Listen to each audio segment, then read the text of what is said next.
Hello everyone! After I crashed the Joyrider during the banner tow test flight, now it's time for repairs. I've started with the ribs, making sure to extract them from the leading and trailing edge and from the spar. When in doubt, I try to cut into the damaged ribs rather than the edge and file those down later. Since it's very easy to cut the ribs with a scalpel, it's no big deal to loosen them and pull out the pieces one at a time. And you can clearly see how the ribs were broken in multiple places, so there's really no point in trying to salvage them. The spar turned out to be quite a challenge. I finally decided to rip it lengthwise and then cut the upper spar diagonally, so I can glue it back together later on. The new ribs are made by using the master template ribs, which I've kept from building the Joyrider. For this second go, I won't use balsa wood, but instead I'm trying to use a piece of red cedar, which is left over from a model train project. When it comes to density, red cedar falls between balsa and pine, yet it's quite strong.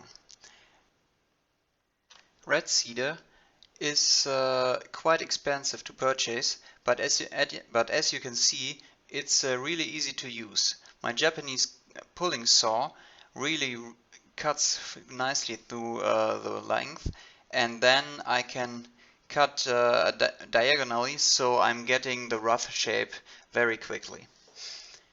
After the workpieces have been prepared, I need to clamp them down right between the template ribs. In order to do that, I press them down on the table of my drill press, holding them really tight, and then I can make one hole in which I put one screw. You can see it in the background there. After that, the four pieces are hinged together, and I can center the bore and drill one more hole into the ribs. With these two holes done, it's short work to put some bolts through the holes and clamp it together with a pair of nuts, as you can see here.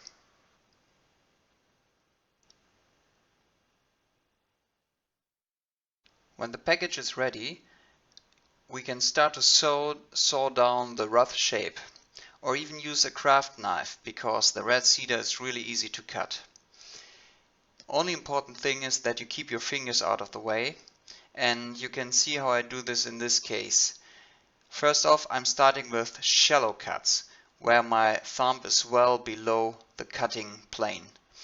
When it comes to angling down the knife, I clamp both thumbs together below the working piece, so I can't cut myself. With the shape finished, I sand it down using a disc sander. I like the disc sander very much because on the one hand you can get the shape quickly, and on the other hand it vacuums the dust so it won't settle in the workshop. Of course you could use a sanding block, but then you really would have to wear a dust mask, because inhaling the wood dust will give you severe inflammations in the nose, or it might even give you cancer. Now that we've done the shape, we need to cut out the grooves for the spars, and I'm filing down the cutting line in order to help the saw get the right position and then make the first two cuts with the fret saw. Because I don't have a chisel which fits in between those two cuts, I use the craft knife to work away the waste, and as you can see, this goes rather quickly.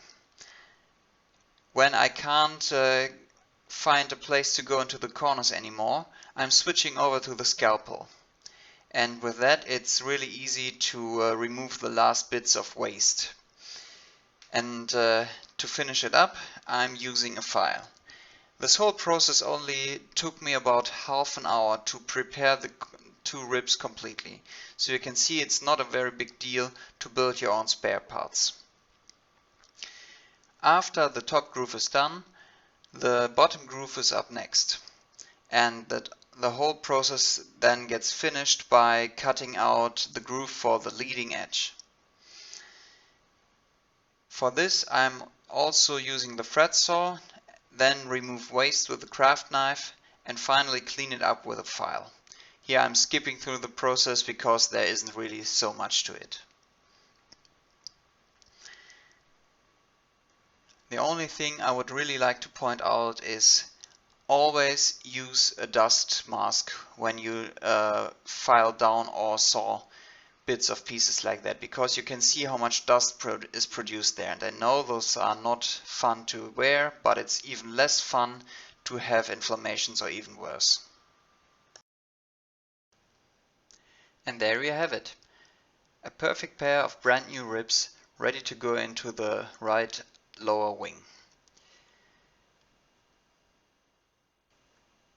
Ja, und das war's schon. Yeah, and that's all there is to it. As you can see, they turned out quite nicely, or so I think. So please let me know, was this too detailed, was this too long? Please give me some feedback, because I'd really would like to know how to improve my own videos. In any case, I'm happy if you can leave me any comments. See you around.